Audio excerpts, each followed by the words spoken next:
And we're live. Welcome back, Northreach, the season finale of The Chopping Block, the only Amtgard podcast that creates a snappy tagline 3 episodes before the season finale. As always, I'm your host, Hars, and returning with us is my co-host, Vex. Hello. And our guest for this week is a guy who, to my knowledge, has been pretty involved in keeping an eye on how we've been growing as a park, and apart from Goran, he's been sort of my introduction to knights outside of the North. He's a Knight of the Crown, a Knight of the Flame. Welcome, Grand Duke Sir Randall. Good evening. Thank you for having me on. How's it going tonight, Randall?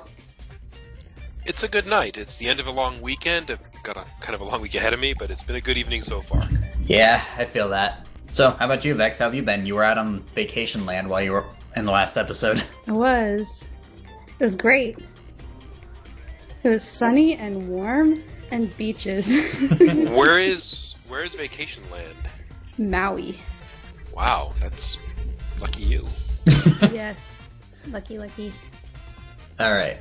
So, I gotta admit, much like Azrael Jade, we ended up getting quite a few questions for you on this one, Randall, so if you don't mind, I think we'll just get right into it.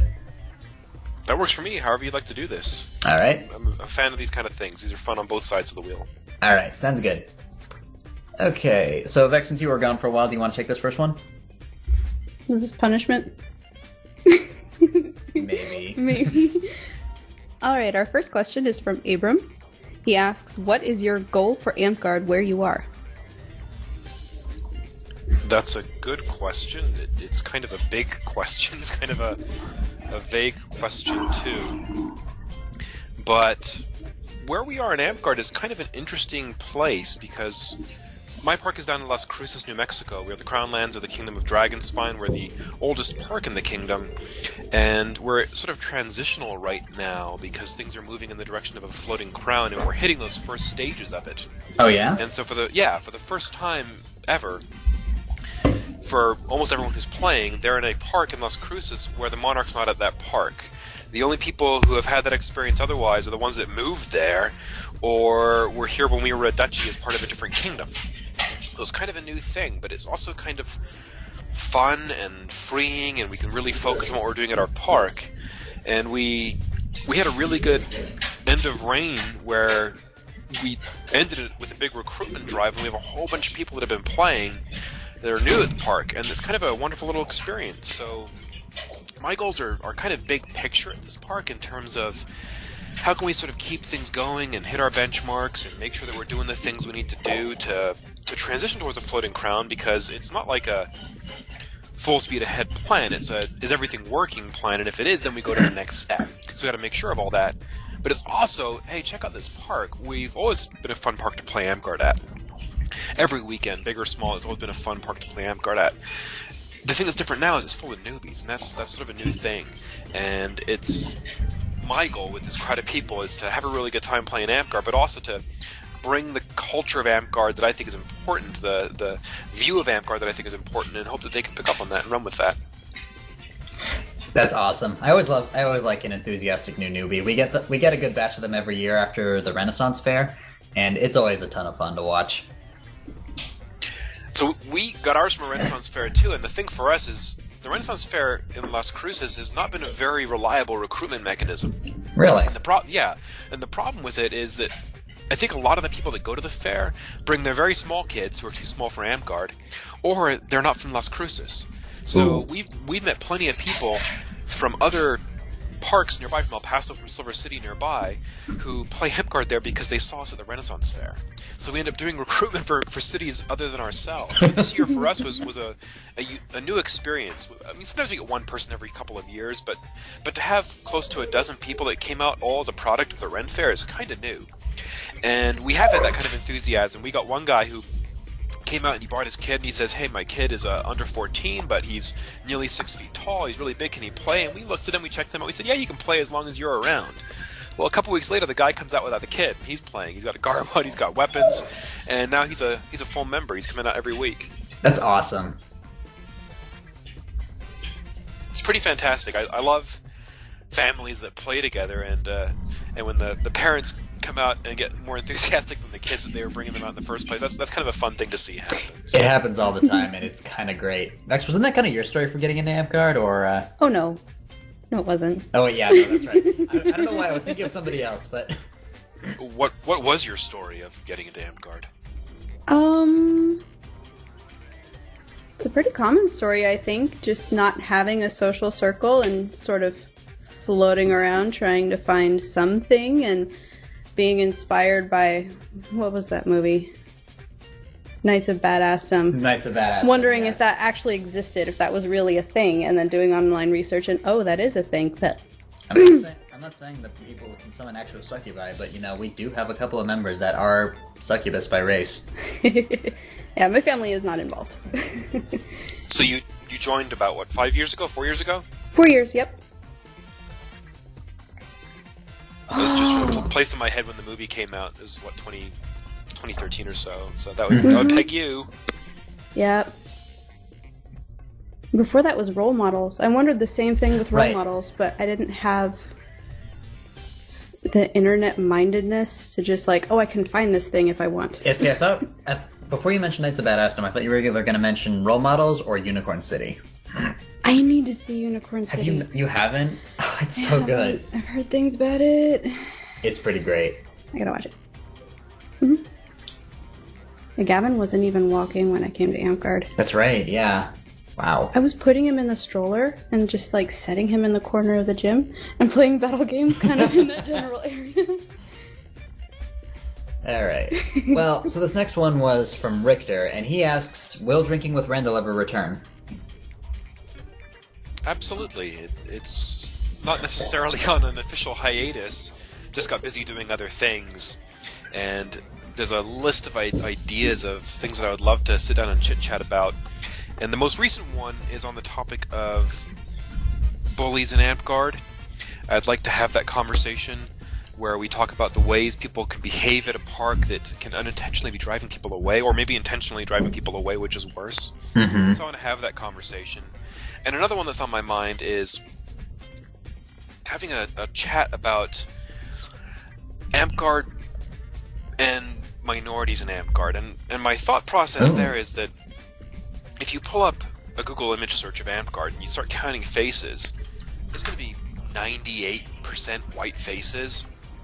Amtgard is very, very white, and that's potentially a problem, not because there's anything wrong with white people, but if you roll up to a park and you see that there's 30 people out there and 24 of them are dudes and 29 of them are white people, that can be kind of alienating. And that's the kind of thing that I think parks should be cognizant of, that they should think about how they're being welcoming to members, how they can make Amtgard a more positive experience, how we can be sort of less of a group of white weirdos. And I don't know where those connections are, because there's definitely a weird undercurrent of LARPing organizations and race, and it's especially salient right now. You can Google those things for 2017 and you can get some pretty disturbing news. That is the kind of stuff that we don't want it to be associated with, and we want to be aware of that. People might have that in their head when they see a 100% group of white people at a park hitting each other with foam bats. They might have a picture that we don't want. So that's something that I want to talk about with drinking with Randall as well. But it's kind of a thing where it's not on a schedule. It's just whenever something comes up and whenever I get a group of people together and think, hey, let's have a chat. So we'll see. Yeah, definitely post that in the Northreach page, because I definitely want to check that out when that happens. Yeah, it's something that I want to spread far and wide, and there's places that do it better than others. There's places that do the gender thing better than others. Sometimes when I'm at a park and I see that the park is close to parity, men and women, I want to know what they're doing differently from the other parks that I've seen. Because I think that most Amtgard parks are at least 2-to-1, male versus female, men versus women, and more than that sometimes. And so when I see a park that is close, and for example, there's a park out in the East Coast in a Rising Sun Station where I visited DC, and I was noticing at the park, there's a lot of women fighting here, more than I'm used to at parks. And when I was leaving, I counted, and it was majority women at the park. And that was just such a odd experience to see that at Amtgard, that I thought I need to know what they're doing differently. So I asked them those questions as well. And I'm hoping to have a sort of similar conversation with parks that seem to not just be a bunch of white folks hanging out, and what it is that they're doing to be more welcoming to different kinds of Amtgarders. And it's not just because we need non-white people at the park. That's not what it's all about. It's about having more Amtgarders. Here's an example. Close to home for me. I'm in a city that's I don't know how big Cruces is. 130,000 people, 150,000 people now. Maybe it's getting pretty big. Las Cruces is majority Hispanic, I believe. Is that right? I'm getting a nod from across the room. Majority Hispanic. But if you look at our park, it's 29 white people and a dude named Dan Martinez. So we don't have non-white people coming and playing Amtgard at the park. And whatever it is that we're doing or not doing, or whatever it is about LARPing that I don't know, whatever's going on, we're essentially confining ourselves to recruiting from a pool under half the size of the city. So instead of being able to recruit from a big city, a city the size of Syracuse, we're more like looking for like an Alamogordo or a Las Cruces from 30 years ago. And that's hard. That's hard to do. So I think it's the kind of thing that we should be talking about. It's the kind of thing I would want to talk about on Drinking with Randall. Absolutely, I would love to see that. I would love to see that. I don't know. I can't really say much for race here, but I do know in terms of gender, Northreach is pretty split down the middle for the most part. Like I haven't been to many parks outside of the North, but we have a pretty high female count here, don't we? At the tournament this weekend, we had 4 new female players enter the tournament. That's true, we did. That was awesome. That was cool, yeah. I noticed that I visited a few years ago and got to visit 3 different parks, which was a lot of fun. And I noticed at that time that there was a high ratio, a good ratio, a more even ratio of men to women at the parks that I visited. And so I kept my eyes open to sort of see if I could assess what was going on, analyze it, and figure out what Northreach parks were doing to maintain that parity and to attract people, make people feel welcome playing that I could bring down south. So what were your thoughts on that compared to when you visited recently for a Wolf's Cry? Felt really similar. I thought it was pretty similar in terms of the breakdown. Okay. Okay, next we got a question from Boot. As usual, she asks, on a scale of 1 to 11, how much do you love your page? 11 is maybe too low a number to get to assign to a question like that. So, Boot's fantastic. She's a wonderful person, and there's a fun story for people who don't know of how we ended up being in a belted relationship. And I was thinking to myself that I have a variety of squires and men-at-arms and pages around the place, but I was thinking that at the time, a lot of the people that I knew that were belted to me were people that I had already had that relationship with, that I knew pretty well, and there were also people that were fairly close to where I was. And one of the concerns that I have as a knight is that things like companies and belted relationships help bind chapters together. If you have a person that you're squire to in the next city over, or you've got a fighting company that you can visit when you travel to another park, that matters in a kingdom, that matters in a group of chapters. And I wanted to take off my own blinders and say, hey, can I make that happen for me? Can I start having those kinds of relationships so that it will help people who are outside of the New Mexico I-25 corridor have that connection to the inside of the kingdom? So I just went online and I said, hey, I'm looking for 1 or 2 people to be belted to me for a man-at-arms or a page. Let me know if you're interested. And I had half a dozen people come up and send me their resumes, basically, to say, hey, I'm interested. Here's the kind of stuff that I do in Amtgard. Would I be a good fit or not? And there was a part of me that wanted to just say yes to all 6 of them, but I put that part aside and said, no, I've got to do this responsibly. I've got to go ahead and analyze them and look for what would be good fits, and ended up settling on, first of all, Hodor down in Phoenix, and Boot up in Alaska. And I have to confess, when I made the call, when I announced it, I was hoping that she would apply. I was already talking to her a lot and getting along pretty well, so I was hoping. But she was also a pretty good candidate regardless, and I went ahead and decided to do it and had her a belt made and had it sent her away.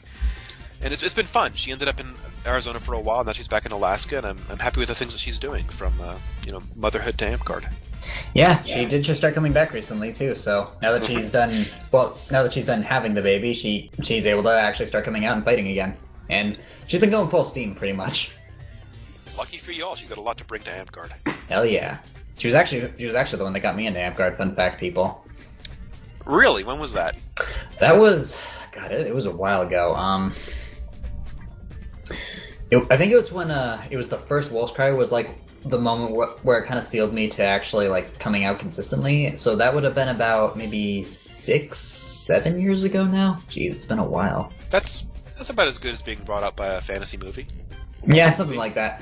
It was more just kind of like it was like right after the Renaissance Fair. Like I was sort of I was sort of Boot's Uber to and from work at the time, and she was like, "Hey Jack, you want to check out this? You want to check out this thing we do where we hit each other with foam weapons?" I'm like, "Okay, sure." And well, the rest, as they say, is history.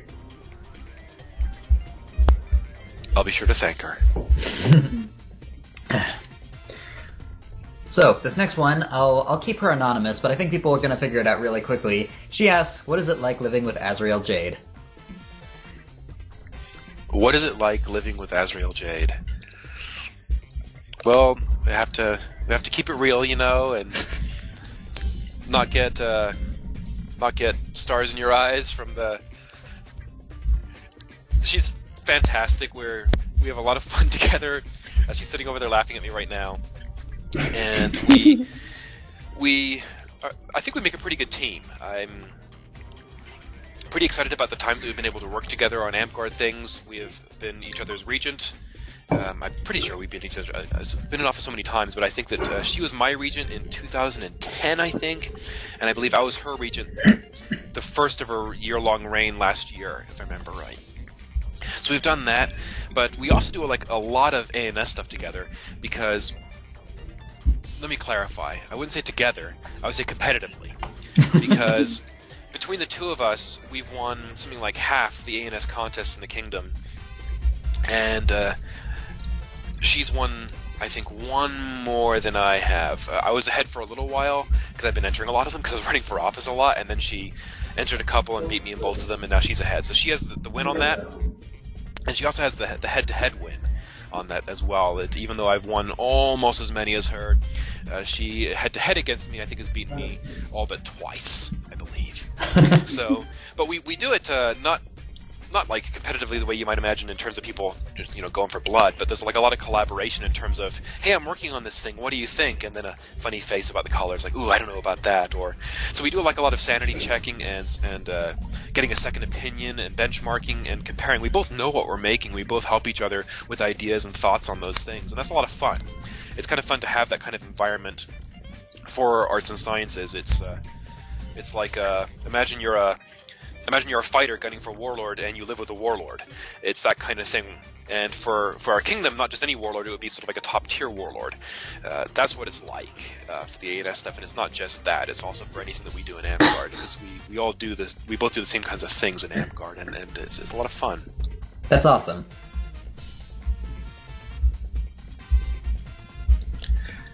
So she's sitting right there. How did I do? Okay. I was gonna say you sounded a little nervous there. Are you all right, buddy? Right. You can't see me on camera blinking a code with my eyes.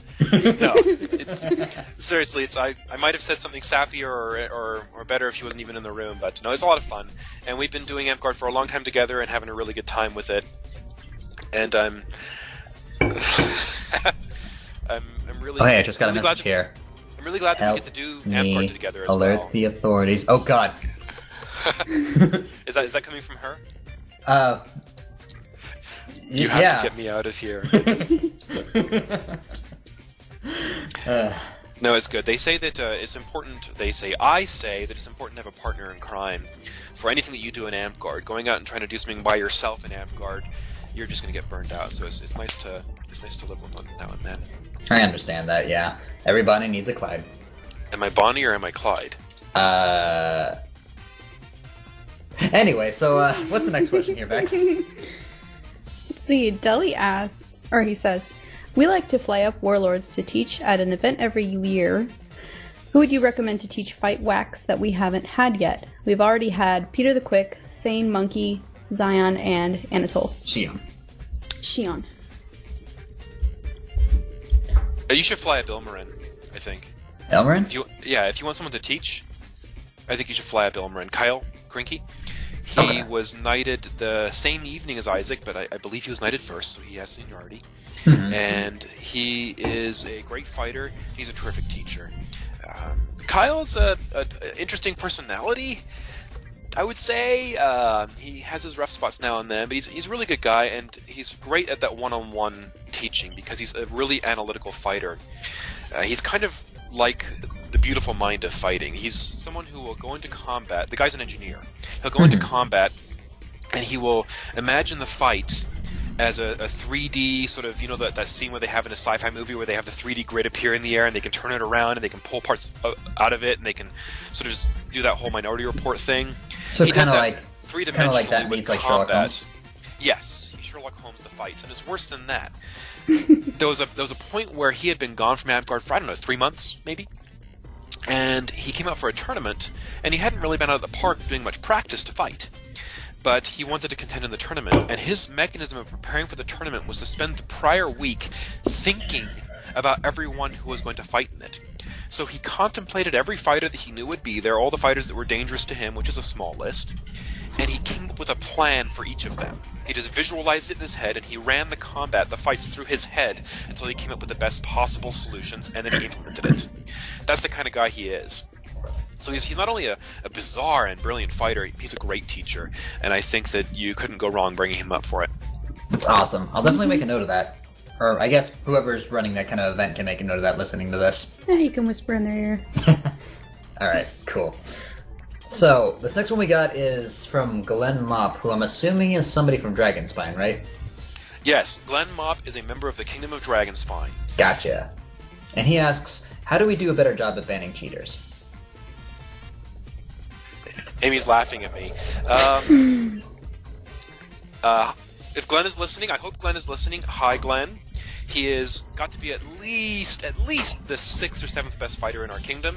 So he's not bad. He's pretty good. I would say when it comes to cheaters, that's a rough one, and there's 2 different types, really. Maybe 3 if you count people who are embezzling. But I think what he's really talking about is people who cheat when they're playing, the combat kind of cheating. Mm-hmm. And it's difficult, because a lot of that is hard to demonstrate is actually happening. So many times when you're engaging in combat, you might think, oh, that person's not taking my shots, and that person is thinking, oh, I got a good block. So there's more often than not, I think, it's a situation where everything's fine. And secondly, sometimes you'll think, oh, that person's not taking my shots, and then your friends will just agree with you. They won't go out and look for themselves. They'll think, oh, my buddy's getting sloughed. And then when they go fight the person, they're going in with that mindset as well, and they might come back thinking the same thing because they've been prepared to think that. So suddenly you might have a situation where folks are saying, hey, so-and-so's a cheater, everyone thinks so, and they might have just blocked a shot with their handle, and that's fine. So it's hard to get past that. It's hard to get to a case where it's conclusively that person is cheating, they're cheating on purpose, they're cheating because they want to win and not take shots, and this is a problem. It's really hard to get there. And I think if you do get there, the officers need to take that person aside and say, stop doing that. And if they keep doing that, we have a code of conduct that we can suspend people under. But that's hard. It's hard to get to that point of clarity. And the most you can do is make a judgment call and say, hey, we really do think you're cheating, and then implement the code of conduct as you see fit. I think prior to that is where we have to intervene. And my proposal for Amtgard is that we really engender a culture of chatting while we fight. When I'm engaging in combat, I'm having a non-stop conversation where someone will swing at me, and if they hit me in the handle, I'll either show them the handle or I'll say, it just hit my handle. Or if they whiff my garb, I'll say it just whiffed my garb. Or if they threw a shot, if I throw a shot and it's no good, I'll tell them I missed, please don't take that. I'll have that constant communication. And if they do hit me, I'll tell them where, and so forth. Like if they hit me in the shoulder and the side, and then I caught a block on the handle, I'll narrate that back to them and explain it to them. And I'll encourage them to do the same thing to me. Because if we're having that conversation, first of all, it builds a high level of camaraderie at a park where everyone's willing to talk about fights. And that's great, because then you can actually say, oh, I think that last round I should have taken that shot, I just didn't notice it in time. You can have that conversation now because the culture's there. But it also removes so much of the uncertainty. It removes so much of the confusion of, did I hit you in the side? Did you catch that block or not? Like sometimes I'll throw a shot like under somebody's shield and I'll snap it back and I'll think, oh, I think I got them in the stomach, and they'll kill me and walk off, and I'll think, well, maybe I hit that person, maybe I didn't.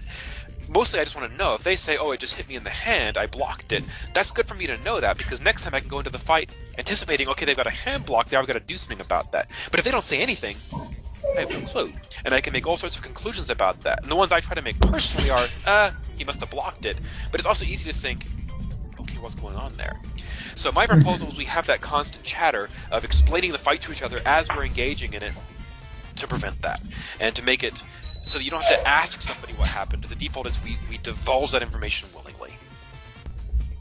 See, that's always a good thing to do because I guess this is going to date this recording a little bit. But at the time we're recording this, we had just gone through our arts and science tournament and our War Master tournament, and I'd been seeing a lot of that because I was one of the Reeves at the time this was going on, and just a lot of people just constantly back and forth saying just either headshot or hand on weapon or did I get you in your left hand before you got my right or things like that. So yeah, this just kind of goes to show that communication is important no matter what the circumstances in Amtgard. Oh yeah, it's absolutely great. And even just telling people where they hit you when they killed you so they know, because sometimes a person might throw a few shots and you'll take a death and they'll be confused as well. They'll think, did I even hit that person? But I think it's really good just to have that communication because it just, there's so many avenues where you could introduce skepticism or doubt or wondering or speculating on what it is that they did. And sure, they might just say, oh, you just hit my garb, and they might walk away, and you could think, oh, well, did I though? Did I really? But I think it makes it less likely. Yeah, I get that. So sort of a follow-up question we got from Deli is we've also been talking about getting a Serpent Knight to teach their craft, and who would you recommend for that? A Serpent Knight to teach their craft, like someone from Dragonspine, someone from anywhere? What are you thinking? In general. Well, you've had her there several times before. I would say that Azrael Jade is fantastic as a teacher. She's not sitting here now, so I'm saying that of my own free will. She's fantastic as a teacher, and she's a great Serpent Knight. And she's an interesting one for people to talk to because she's self-taught. She isn't someone who had to learn things the sort of the technical way or the professional way. She just sort of had to look at garb and say, well, there's some garb. How do I make that? And go out and figure it out for herself. So she's someone that I would recommend, and plus she knows a lot of the people there and has a good relationship already. Mm-hmm. After her, you couldn't go wrong bringing in some Serpent Knights that sort of got their feet wet in Alaska. So if you brought in Chalet, who's fantastic, one of the greatest artisans in Amtgard, or you brought in Goldcrest, that would be great for y'all. Oh yeah, definitely. They're both highly busy people, but I suspect if you could find them, it would be a blessing. But it does depend. With fighting, there's sort of a group of things that you need to be able to do. And if someone's a warlord or a sword knight, they're going to be good at those things. There's a wider variety of things with the arts and sciences, which isn't to say that someone who's good at the arts and sciences can't bring those aesthetic skills to bear in other areas. They have to, especially when they're judging. You can't know everything, so you have to use what you do know to be a good judge. But it is a little bit harder when you're talking about, hey, who do we bring up to teach? Because the question might not necessarily be, well, who's the best Serpent Knight for you to bring up? It might be, well, what do you want to know? And if you want to know expert level stuff and whatever it is that they do, but then fundamentals, any Serpent Knight should be able to do that. But if you have a very specific thing, like if you wanted to hear about opera, you wouldn't bring up Azrael Jade or someone like that, but you might bring up Casca. So it matters. You have to think about that too, I would say. But in general, take Amy to Alaska. She'd like it. Well, we'd always be happy to have you up here. Well, the both of you, I mean. Well, thank you. Though I am not a Serpent Knight. I am a Master Dragon, however, and I would that kind of goes back to my point that I was just rambling about earlier, that the things that I do as an artisan aren't going to be helpful for someone who is looking to put finishing touches on their garb, for example. If they're looking to start out on garb, or if they're looking to do aesthetics of garb, sure, I can help. But if you're talking about someone who's technically highly skilled and they're saying, how do I take it to the next level, you wouldn't want me there being the teacher. If you're looking for things like the stuff that I do in A&S contests, like performance bardics, sure. But if you're looking for something else, you'd have a different artisan up. I just kind of meant having you guys up here in general. That if there's a session if we can find an excuse to get Azrael to teach about how to do proper garbing, then that's even better. She can do cooking as well, so that's another category people might enjoy. But yeah, it's just fun to be there, even if we're not up there for any major purpose other than knighting people and making kingdoms. I don't know. Last episode we did mention how if we can, we're gonna try getting you guys up to Myrna's and seeing if we can get you in drag, and we'll have a party out of it. That's a party? If you've been to Myrna's, you would understand how much of a party that is. I may have missed my window on cheekbones. I'm 41, and I might be past that point, but we'll cross that drag bridge when we get to it. Alright, sounds good. There's no bones there. So, Dilly asked a couple different ones, so I'm going to be sifting back and forth between his questions and other people's questions. So this next one we got was from Lachlan, and he asks, in a game of Cards Against the Monarchy, what would your white card be? And for reference, a couple of years ago I created this game called Cards Against the Monarchy, which is basically just Cards Against Humanity, but with Amtgard elements into it. So, that in mind, if you were to pick any card, it could be like either a set card or your own one, what would it be? Refresh my memory. Which are the black cards and which are the white cards? Are the black cards the questions and the white cards are what you fill them in with? The white cards are what you fill them in with, and he's asking what your white card would be. Wow, what my white card would be. So I have a white card in Amtgard. Have you heard? I have not heard. Please, go on. Oh, I'm gonna have to see if I can find this dang thing now, because I was in California, and I think it was Battle for the Ring, maybe? And they were playing, or maybe it was Feast of Mars. Anyway, it was at the Mausoleum, and people were playing Cards Against Humanity. Mm-hmm. And I wandered by and decided, this is a fun game. I like this card game in general. I'm going to play this with them. And sat down to play, and they were laughing because they had a Randall card. And I'm going to see if I can find that. How about... Oh, I found it right now. So, in California, Faye McKenzie, she made this deck of cards. It's great.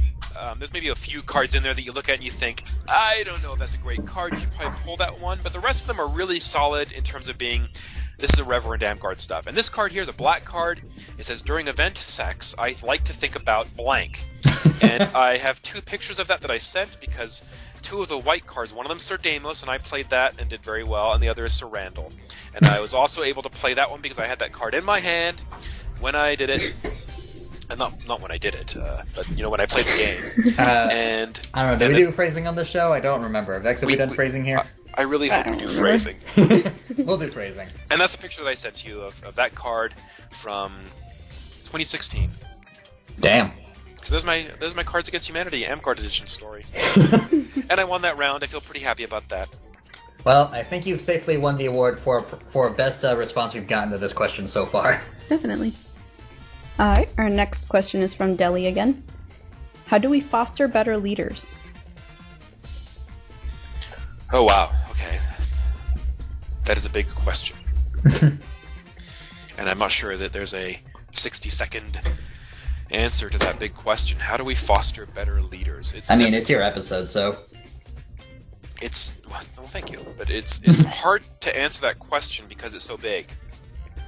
And it's something that I've been thinking about lately in my own area because I've been wondering if there's a gap between experienced leaders and new leaders that makes it hard to be a beginner. What I mean by that is at a park where there is a high level of skill difference between the very best fighter and a new person, it's hard to retain people. Because people might go out and fight 30 times, 40 times and not win a single fight. And that's demoralizing. So that's a thing. That is a thing that people are aware of at Amtgard. They know it exists. They know it's a problem. I've been wondering if we have the same problem with office holding. That at parks where you have officers who've been there for a long time and are experienced in office holding, if it's hard to be new, if the new people who get up and make sort of the same mistakes that veterans made 10 years ago or 5 years ago, but now those mistakes are considered to not be acceptable because the baseline for what you expect from your leaders is higher, those people who might 5 years ago have gone on to become leaders might today say, ooh, that was awful, I did a terrible job, and not do it ever again. I don't know what to do about that, because obviously we want to have those good leaders around, the veterans. We also want to have a minimum level of performance that we expect from our officers, but we also want people to feel like they can do the job, which is essentially a job that you learn to do by doing it. That's tough. I think things like Amtgard Leadership University are fantastic. I think that they are the best tool we currently have. I think that we need to focus on directing people towards those tools, and I think that officers really need to mentor, and I think they do. I think that a lot of good officers, when they do see someone that they think that person's got the skills to do this job, they try to bring them on board on their teams. I think the thing we have to be careful of is don't bring them on board above their pay grade. If someone's not ready to be a monarch of a park, bring them on board at a different level with an experienced person helping them. I think that having teams that are hybrids of experienced people and other officers helps. And I also think that when you do that, as the experienced officer who is the monarch of your park, bringing on newer officers and teaching them, I think you have to keep open a strong and constant communication with them as though they're your volunteer employees. You need to treat them the same way. So that means you need to do evaluations. You need to set baselines of what you expect from them. If they're meeting those expectations, you need to tell them. If they're not, you need to tell them. The time to tell someone that they haven't done a great job as your regent is not when they're stepping down and you don't give them an award. The time to tell them that there's a problem is at an evaluation 6 weeks in to say, hey, these are the areas you're doing well, these are areas where I have some concerns. And then 6 weeks later have the same conversation. And then 6 weeks later have the same conversation. And those are evaluations. There should be constant conversation on more than a weekly basis with those officers to continue working with them just like you would a coworker. Right. So I think that kind of thing helps, but it's getting less and less reliable in my experience as time goes by to train up officers using those techniques. So if someone else out there has a great idea to add to things like that, I'd love to hear it, because I think it's a problem that Amtgard is having as it's developing high-end officers that newer people, like people who've been in the game just a couple of years, are having a harder time bringing themselves up to that level of, without already coming into the game being experienced as a project manager or a volunteer coordinator. I mean, I don't know if someone else has an idea on how we can take care of our officers. What was the wording of that question again? It was just, how do we foster better leaders? How do we foster better leaders? Wow, it's a big one. And A simple question with a not-so-simple answer. I feel like it's one of the things that benefits the most from conversation, and from places like After Amtgard meetings, and from ANS gatherings where we're all sitting around talking about office holding. I think that if people only see leadership when they're at the park, and they only see it for the few hours that they're there, they're going to only be seeing the tip of the iceberg on what office holding entails. And if that's what they learn how to do, they're going to miss out on 95% of what they have to do. Hold on a second, let me send you a thing. Okay. It's going to be a PDF or maybe a JPEG of something that I developed for my Squires and Men-at-Arms group, and then I sent it out to the outside world, but you might not have seen it. So it's a picture of an iceberg, because when it comes to metaphors, we're really blunt here. It's the tip of the iceberg. So I developed this image for my Squires and Men-at-Arms and pages, and you can see the top is the sort of stuff that people might see. It's the above the water line, the brighter colored boxes. People would, if they just go out to Amtgard, they're going to see doing court and all things, giving awards, going to the park. They're going to see the rain theme. They're going to see people posting on Facebook, and they're going to see when people have to, suspend somebody who's a problem person or have a sit-down conversation. Maybe they'll see those kinds of things, and they might think, that's what I have to do if I'm an officer. But if they're not hanging out with the officers, or they're not being trained up, they might miss all the stuff below the waterline, like traveling, or out there doing the work yourself, or delegating, or taking care of the newcomers, or following up on things. They might miss out on these fundamentals of office holding. And I think that being around people when they're in office and saying, hey, can I help? And hearing how they come to their decision-making, not just the work, but how they're thinking about the work that they're doing, and being exposed to that process will help them understand those below-the-waterline things and being able to do them themselves. That's a good way of putting it. I'm gonna make sure I put this that on for the visual of the show too, just so other people can see this. Well, on a lighter note, so we got another question from Lachlan, and he asks, if you were a member of the Amtgard Pantheon, what would your domains be? We're talking, like, if you're a deity, you have a dominion of things for which you're responsible? Yeah, something like that. I know the question was always kind of broad to me, so I was never really sure how to clarify. So, haven't had to do it thus far. Wow, what would your domains be? I think I read. I'm drawing a bit of a blank now, but there's a deity. I think it's a Greek deity. Who is supposed to be some sort of trickster, and no, you know what? I'm thinking of a southwestern deity. Now, the first thing you'll think of when you hear of a Kokopelli is not the thing that I'm so excited about in terms of what it is that he does.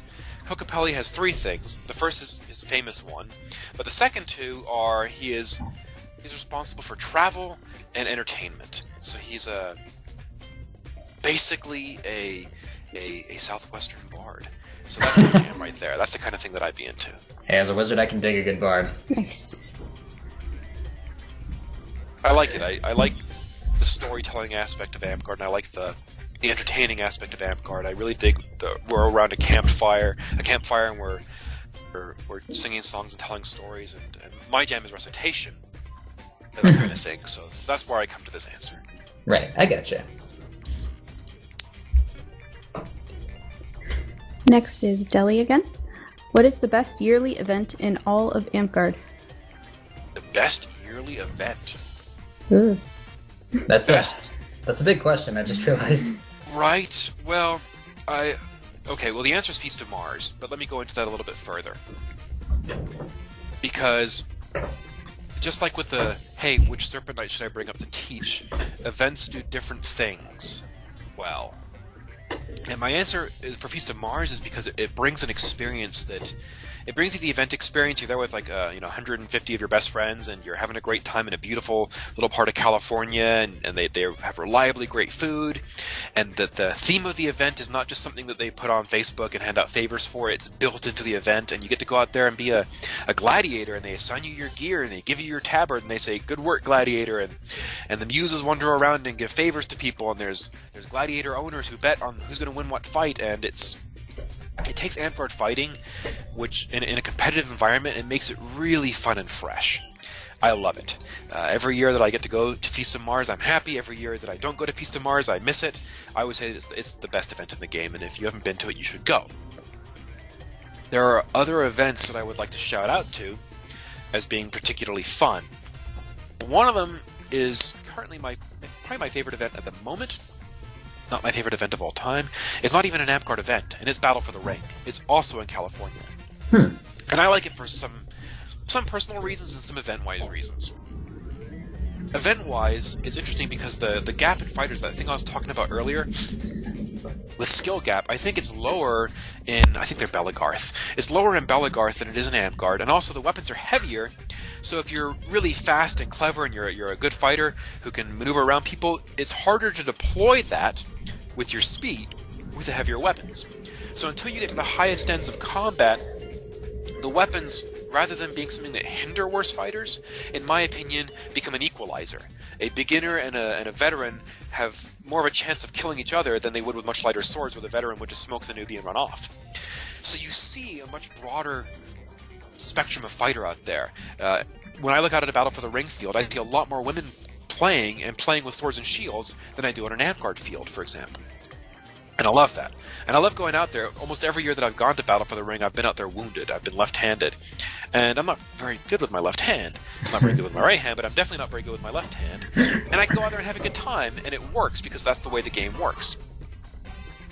I also like that it's an event where I can go see, about 100 or so West Marchers, because there's a ton of Amtgarders that go to this huge event. I think it's like 500 people for the event.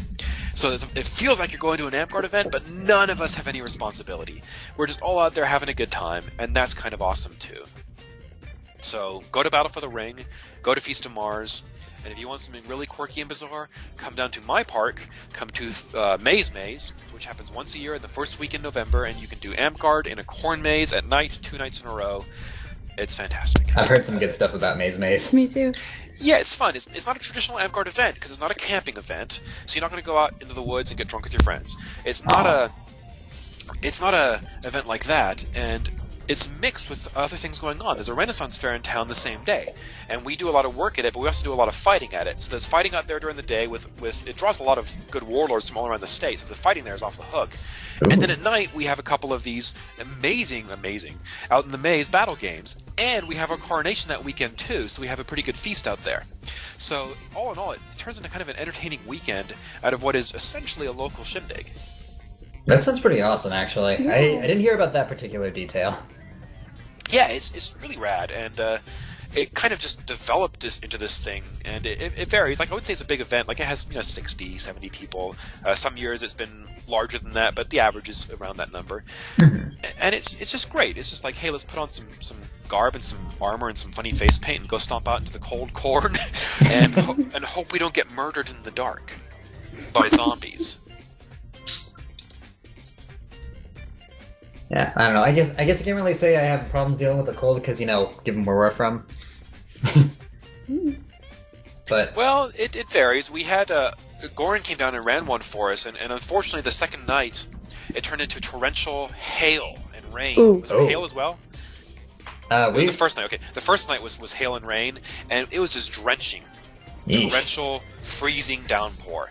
So well, that's even bad. if you're thinking I go out into the cold, I go out in the rain and the hail, and people can. It's also it's a corn maze. It's dirt. It's not paved floors, which means it was a mud pit. So we just all went home. So it can be bad in the weather, but not usually. Usually the weather's fine, and usually we just have daffy fun out in the corn. I was gonna say, I mean, like content aside, when weather is a variable, I guess you can only do so much yourself. We don't hold that against Goran. Fair enough. Well, on a similar note, so Boot asks, what was your favorite scenery when you visited Alaska? Favorite scenery when I visited Alaska? Oh, wow. I loved seeing the ice sculptures in Fairbanks. I loved the road down to Seward. When we were there, when Amy and I were there for Wolf's Cry, we skipped out of town one day. We borrowed Goran's car and we drove down to Seward, and we looked at glaciers up in the mountains, and we drove down to some water. I'm not sure where it was exactly, and saw little bits of ice floating out there, and saw mountains with just covered in white. And then we finally made our way down to Seward, which we thought would be a lovely little touristy place, but it was a bunch of fishermen hacking up dead fish. And supposedly, I am told, some sort of pinnipeds out in the sea, or dolphins, or whatever, and on a narrow little road that we were hoping we wouldn't drive off into the Arctic Sea. But it was beautiful. It was amazing to look at. And I also remember when we were at some nature reserve on the way there with a bunch of animals and stuff. It was this bowl surrounded by mountains, and we have mountains here. And I know that we're both deserts in our own way, but it was a different kind of mountain, and it was really beautiful, and it was sort of just like seeing paintings in all directions.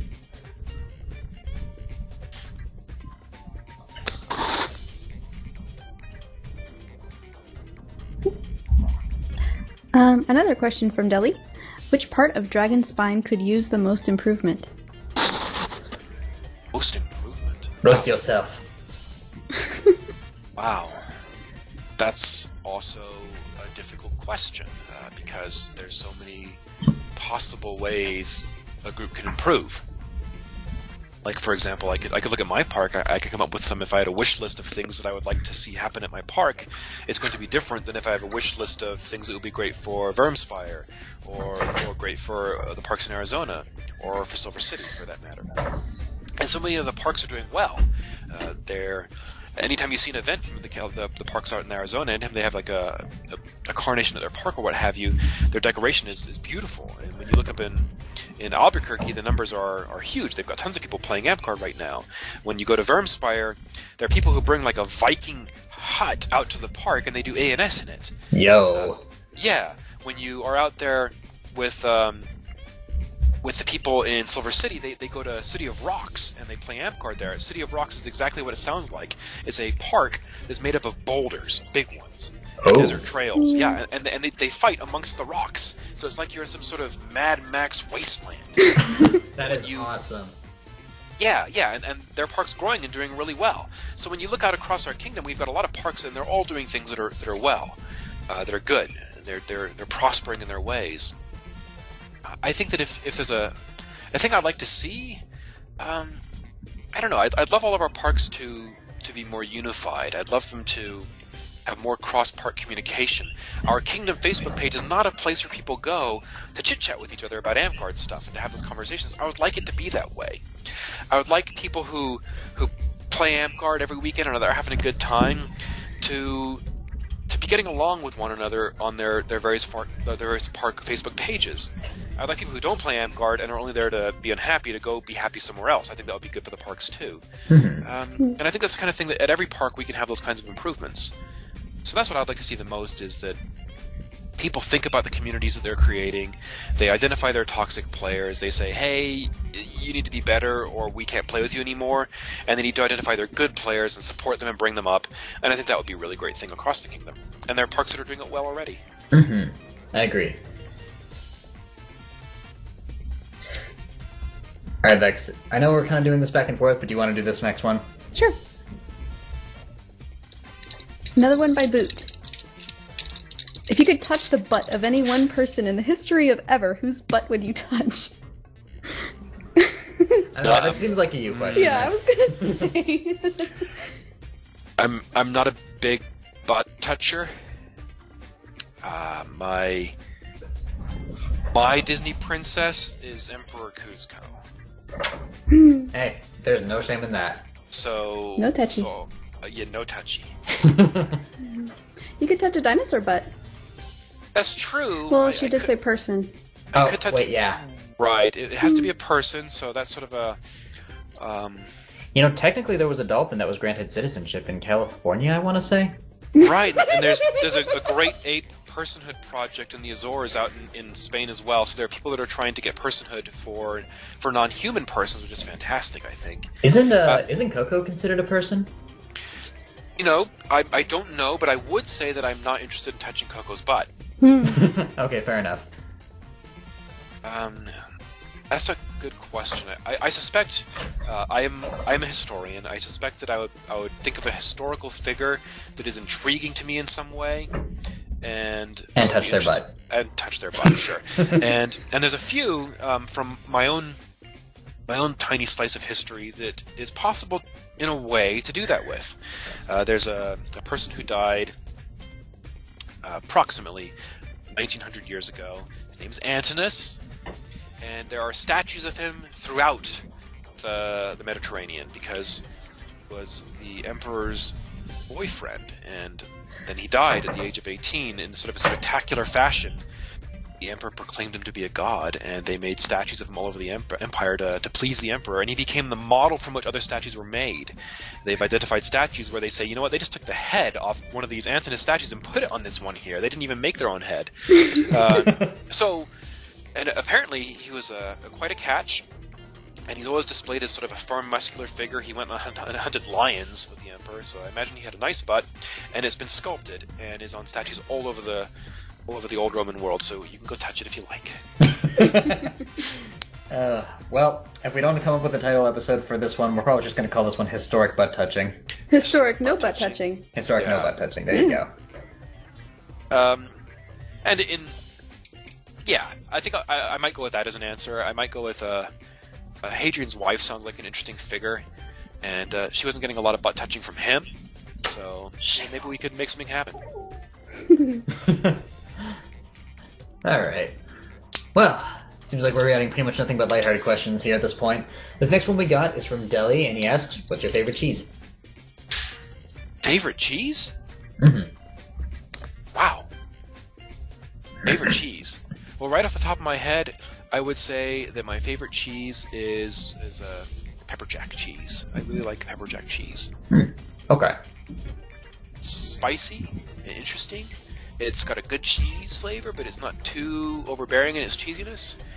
But I also like all cheeses, and I know that pepper jack is maybe a sort of a gutter cheese. It's not considered to be a prestigious cheese. It's not a cheese that stands by itself. Mm-hmm. A cheese that I particularly like is mascarpone cheese. It's like a spreadable sweet cheese. Ooh. You can eat it as a dessert. It goes in tiramisu, and you can eat it as a dessert by itself. It makes a good low-carb dessert because it doesn't have a lot of sugar, and you can just put a little whipped topping on it. It's great. Sounds great. Well, Randall, as a certified Italian, I can put you at ease in saying that all cheese is beautiful. I like easy cheese. Cheese whiz. Oh yeah, that's good. It is good. I think you can tell a lot about a person by how angry Cheese Whiz makes them. If they really get upset at Cheese Whiz, maybe they're not fun to hang out with. Probably. Malik asks, how did you create or get your persona name? I love this question. One of my favorite things to do around a group of Amtgarders, we're all hanging around a campfire at an event, is to say, where did you get your persona from? Because it's one of those questions where everyone has some kind of answer. It's a conversation that everyone gets to participate in. No one's excluded from it. Even if their answer is, I don't have a persona, I just go by my name, they still have something they can say. And it's interesting to hear it. Everybody has their own little way that they came by their personas. I love hearing the different ways people came up with whatever it is they're called in Amtgard. Right. Mine has, the short story is Time Bandits. The long story, the mid-sized story, it's getting late. The mid-sized story is that I was 16 years old. This would have been 1993, and there was a thief class. And the thief class was being play-tested by the Duchy of Dragonspine. One of the conditions of us becoming a kingdom is we had to abandon the thief class. That was part of the negotiation. But before that happened, I had a good number of credits in it, and we were allowed to port those credits over. I moved all mine into Bard. And I needed a name for my thief character because that was when people had personas, and if they came up with another class they wanted to play, and they thought, it doesn't really fit that persona, I'm just going to have a different persona. And I was thinking, well, thief doesn't really fit what I'm doing right now. I'd only been playing for maybe 6 months at most. I do want to play thief, and I had an Amtgard thief that I was playing, a D&D thief I was playing in a game called Randall, and I thought I'll use that name. So that's where it came from. It's real short, sort of line from D&D to Amtgard, and that one was named after the thief in Time Bandits, the dwarf who steals from God the map of time and travels around history mugging rich people. That's awesome. Which is not what my persona is, but it's where I got the name from, and I like the movie and I like the character, so... That's great. I love that. Yeah. All right. Well, the last of the questions we got here, I wanted to save this for last, was from Boot, and she asks, if you could give one piece of advice to someone considering taking office for the first time, what would you say to them? One piece of advice for someone taking office for the first time. Oh. I know we talked a little bit about that throughout the course of this episode, but, I guess just sort of to restate everything we sort of talked about. I'm going to cheat and give 2. Okay. The one piece of advice, if you're going to restrict me, is get a co-conspirator. Mm-hmm. Whatever it is you're doing in Amtgard, if you're in office and you want to do a good job, get someone else who's also volunteering at the same time, who's also excited, so that when you're doing a thing and you're thinking, I don't know if I want to print this thing out for the weekend, or if I don't know if I have the energy to get this battle game ready for Saturday, they'll be the one who's enthusiastic, and they'll be nudging you, saying, hey, what are we doing? Are we ready? Are we ready to go? And you can do the same thing for them. So get a co-conspirator. Mm-hmm. That's my advice. My cheating advice is for monarchs, and that is for monarchs to always remember that you are the leader of your park, you are the emotional center of your park. Your park takes their cues from you. If you're enthusiastic, they'll be enthusiastic. If you're having a bad day, they're going to have a bad day. If you're positive about a thing, they'll take that up and they'll run with it. If you're being negative about it, they'll do the same thing. So monarchs are uniquely positioned to be the embodiment of their park. It's this might be a movie that is dating us a little bit here, dating me a little bit here, but it's Excalibur. Am I getting blanks across the radio from you two? We're still here.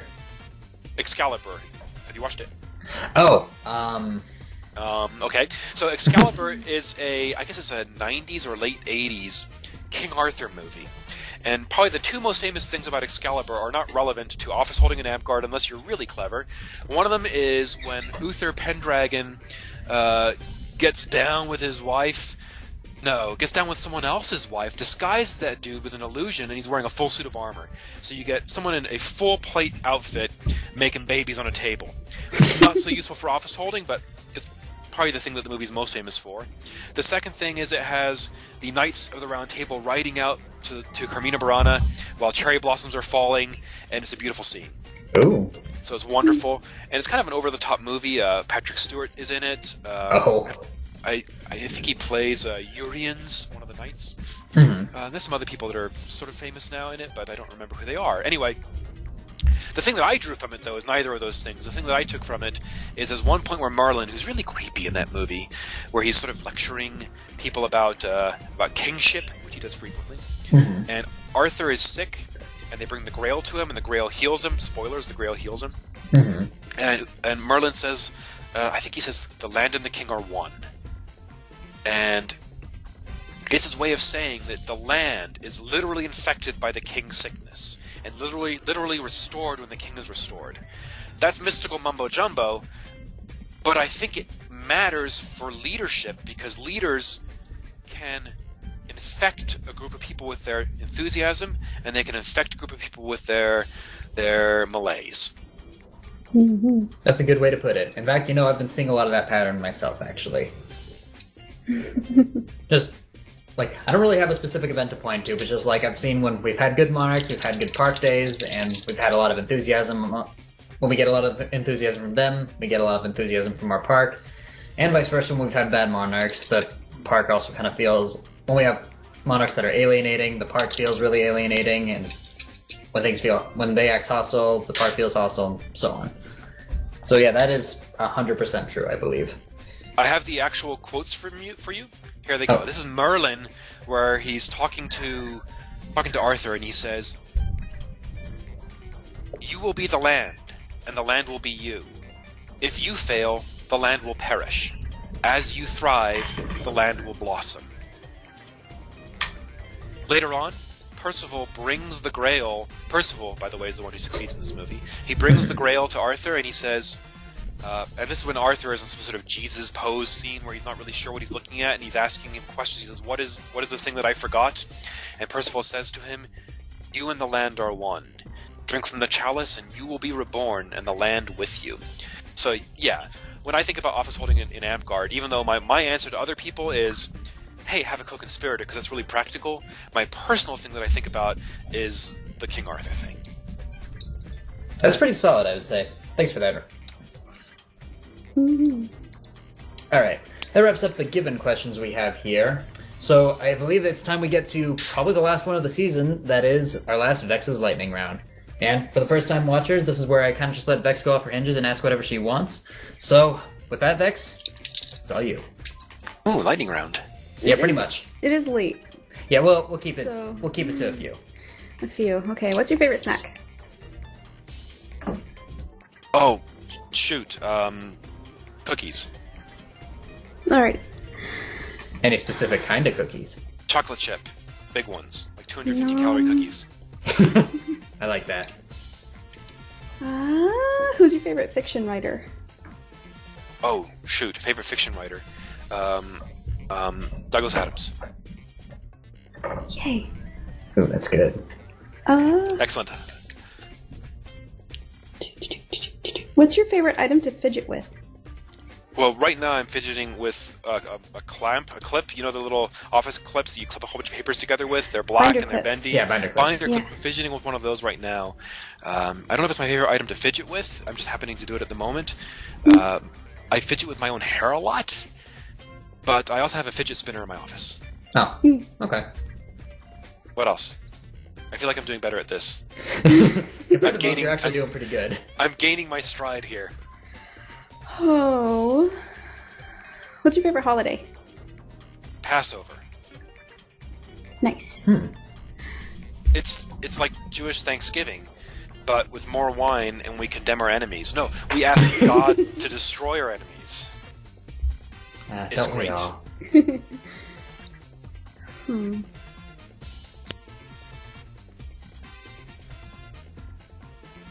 What's your favorite classroom subject? My favorite classroom subject right now is English. Yay. I was gonna say, yeah, Vex is someone who's... Vex, didn't you graduate with like an English major or something? I did. Okay, yeah, I Really? was gonna say. Well done. Thank you. I did not. I came from a different field, but I'm currently working on creative writing poetry for a Master of Fine Arts. Ooh, nice. Nice. And I just signed up for my final load of classes this week. So, English. Yay. Sweet. Oh. I think we're... I don't know, Vex, you got more in you? Maybe. What you got? What's your favorite retro video game? Mule. Beetle. Beetle? Mule. M-U-L-E. Does that count as Oh. retro? It's from the 80s. Is Yeah. it only retro if we're still playing it today? They're making versions of Mule today. Oh, you can play anything today. You Yeah, can pretty get simulators. Well, And, yeah. you can totally emulate it, but it's a Commodore 64 game. It's about colonizing another planet. It's important because it was an early proof of concept for multiplayer, sitting all at the same computer together and playing a game. It's got an economy built into it, so you can monopolize something and you can drive the price up, but you have to survive as a colony, so if you try to make too much money, the whole colony fails. And it was made by a pretty famous game designer. I think her name was Danielle Burton. Let me see if I can get that correctly. Danielle Burton. Dan Burton. I think I found her. Mule. Maybe we'll just look at Mule itself. But the designer for the game Mule was an early transgender figure and made some famous computer games. Oh, I'm trying to find it. Let's go to... You might have meant Mule. Mule C64. There it is. It's a strategy game made by Electronic Arts in 1983. Daniel Bunton made it. Endless Atrocities strikes again. It was good. It still is good. It's still playable today. You could boot this up on your computer and play it and have a really good time. No, I believe you. It's just, we kind of had a... running joke. Yeah. EA games. Yeah, EA for Endless Atrocities. Yeah. Just because of recent events. And Danielle Bunton, she also made 7 Cities of Gold, which was a famous exploration game where you would get some money from the crown of Spain and you would travel to the New World. It's a bit problematic now because it's a game about colonization. And I think that the problematic thing is about colonization, but the fair thing about it is it's no holds barred. Sometimes, frequently, if you are just going out there saying, I'm going to colonize these areas, it involves a whole bunch of murder. And it displays that in the game in a way that you have to confront, and that's really good. She also did Heart of Africa, which is a follow-up game to it, which is exploration of Africa, which also has some of those concepts in it, too. Worked with Sid Meier. I was about to say, it sounds very Civilization-y. Yeah, she was going to work, I think, on Civilization. But Sid Meier talked her into working on some other game, and I think she died of cancer in the late 90s. Yeah. Anyway, Mule, what else you got? Actually, sort of a follow-up to that, like in talks of retro games, have you seen the Castlevania Netflix series that came up a couple of months ago? I have not. That sounds fantastic. It's awesome. It's only like 4 episodes long, but it's based on like Castlevania 3, and it has sort of a similar look to I don't know. I don't know if you watch a lot of anime, but it has a similar look to Hellsing Ultimate, actually, which is basically just the anime sequel to Dracula. Right on. That sounds fantastic. Yeah, I'd highly recommend it, and it's only 4 episodes long, so it's definitely worth your time. Marvelous. What's your favorite ANS item that you've ever made? My favorite ANS item that I've ever made? Oh crap! Favorite that I've made?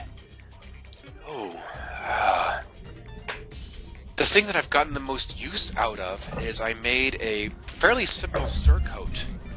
It's a blue surcoat with a white phoenix on it that I use as part of my fundamental Dragonspine garb, and I use that frequently, all the time. I really, really like it. But the favorite that I've made, it's got to be one of the rune stones, and it would be probably a toss-up between 3 of them. Between the Alice runestone and the original Edoras runestone, which is really basic, and it taught me a lot of the things that I needed to know about doing runestones, but it has a lot going into it, a lot of thought went into it. And then maybe the Phoenix one with the Peacock Phoenix, but I don't know, I see the Alice one every day, and I walk outside and see my backyard, and it still is crisp and beautiful, and it looks really good. I don't know, I might have to go with a Bardic, I might have to go with a Recitation. Okay. I think I will. I think that my answer would be, because they're so much fun to do, and I'm not sure which one it would be, but right now, if I had to answer, I would say that it would be the Ulysses poem.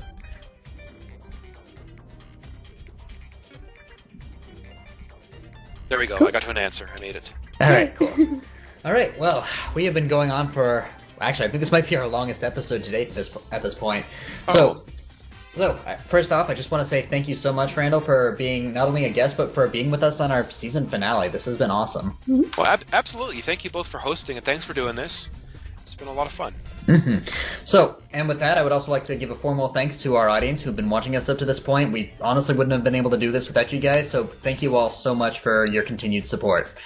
So, with that, we hope you guys enjoyed the season, and we hope to see you guys next season, which will be starting pretty much after Dungeon Crawl.